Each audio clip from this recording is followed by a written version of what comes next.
1965ஆம் ஆண்டு அப்போது தமிழ்நாட்டில் இந்தி போராட்டம் உச்சத்தில் இருந்தது. திமுக நடிகர்கள் எல்லாம் போராட்டத்தில் கலந்து கொண்டால் சினிமா தொழில் பாதிக்கப்படுமே என்பதற்காக எம்ஜிஆர், எஸ் ராஜேந்திரன் போன்றவர்களுக்கு அண்ணா போராட்டத்திலிருந்து விலக்கு கொடுத்திருந்தார். 1000ல் ஒருவன் படப்பிடிப்பு கோவாவில் கார்வார் என்னும் இடத்திலிருந்து 25 கிலோமீட்டர் தூரம் இருக்கும் ஒரு குட்டி தீவில் நடந்தது. ஒரு மாதம் வரை படை யூனிட் கோவாவில் லாட்ஜில் தங்கிக் கொண்டு பொழுது விடியும் நேரத்தில் ஒரு பெரிய மோட்டார் படகில் கிளம்பி கார்வார் போவார்கள். அங்கே இருட்டும் வரை படப்பிடிப்பு நடக்கும். எப்போதும் ஜெயலலிதா கூடவே வரும் சந்தியா அன்று காட்டேஜிலே தங்கிவிட்டார். ஜெயலலிதா கிளம்பி வருவதற்குள் அவரைப் போலவே உடை அணிந்திருந்த வேறு ஒரு பெண்ணை ஜெயலலிதா தான் என்று தவறாக நினைத்து மோட்டார் படகில் ஏற்றிவிட்டு கிளம்பியது படக்குழு. மோட்டார் படகின் மேல் தளத்தில் நின்று பேசிக்கொண்டே அந்த குட்டி தீவை நெருங்கிக் கொண்டிருந்த போதுதான் யூனிட் ஆட்கள் அதை கவனித்தார்கள். முன்னால் ஒரு கட்டுமரத்தில் படு சுறுசுறுப்பாக துடுப்பு போட்டபடியே ஒரு பெண் போய்க் கொண்டிருந்தாள். அவர்தான் ஜெயலலிதா. படகை தவறவிட்டதும் அங்கிருந்து குறுக்கு வழியில் ஆள் அறவற்ற ஒரு தீவுக்கு போய் அங்கிருந்து ஒரு கட்டுமரத்தில் 3 கிலோமீட்டர் துடுப்பு போட்டபடியே வேறு வழியாக குட்டி தீவுக்கு வந்து சேர்ந்து விட்டார் ஜெயலலிதா. அதுவும் யூனிட்டின் மோட்டார் படகையே முந்திக் கொண்டு. அத்தனை துணிச்சல்! 1000ல் ஒருவன் படம் முடிவதற்குள்ளாகவே ஜெயலலிதாவுக்கு அடுத்த படத்துக்கான வாய்ப்பு வந்துவிட்டது. இதுவும் பெரிய பேனர் தான். தேவர் பிலிம்ஸின் கன்னித்தாய், எம்ஜிஆரின் ஜோடி. ஜெயலலிதாவின் சம்பளமும் ஏறி இருந்தது 5000 ரூபாய். தமிழ் சினிமாவில் தேவரை பற்றி தெரியாதவர்கள் இருக்க முடியாது.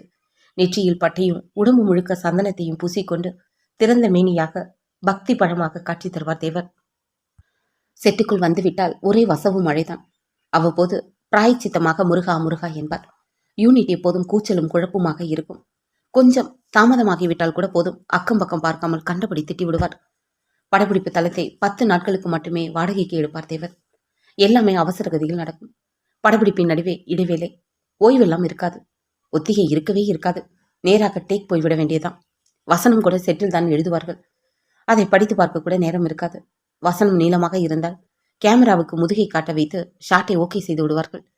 படித்த பெண் என்பதால் தேவருக்கு ஜெயலலிதா மேல் நிறைய மரியாதை. கன்னித்தாய் முடிந்த கையோடு அடுத்த படமான முகராசியிலும் எம்ஜிஆருக்கு ஜோடியாக நடிக்க வைத்து மொத்த படத்தையும் 10 நாளில் முடித்து விட்டார் தேவர். பெரிய குண்டு கண்கள், கண்ணை பறிக்கும் நிறம், இளம் வயது எல்லாமே ஜெயலலிதாவுக்கு சாதகமாக இருந்தது.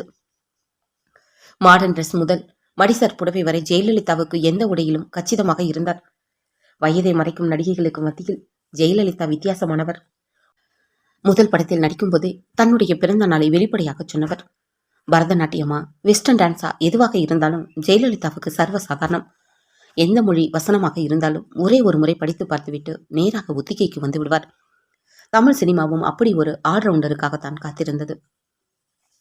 1000ல் ஒருவன் படத்தில் ஒரு காட்சி. அடிமை ஜெயலலிதாவை 2 லட்சம் ரூபாய் கொடுத்து எம்ஜிஆர் மீட்டு வருவதாக ஒரு காட்சி. முகத்தை சுளித்து படபடவென்று எம்ஜிஆரை பார்த்து பொரிந்து தள்ள வேண்டும். ஜெயலலிதாவுக்கு முன்கோபம் வருகிற மாதிரி நடிக்க சொல்லியா தர வேண்டும்.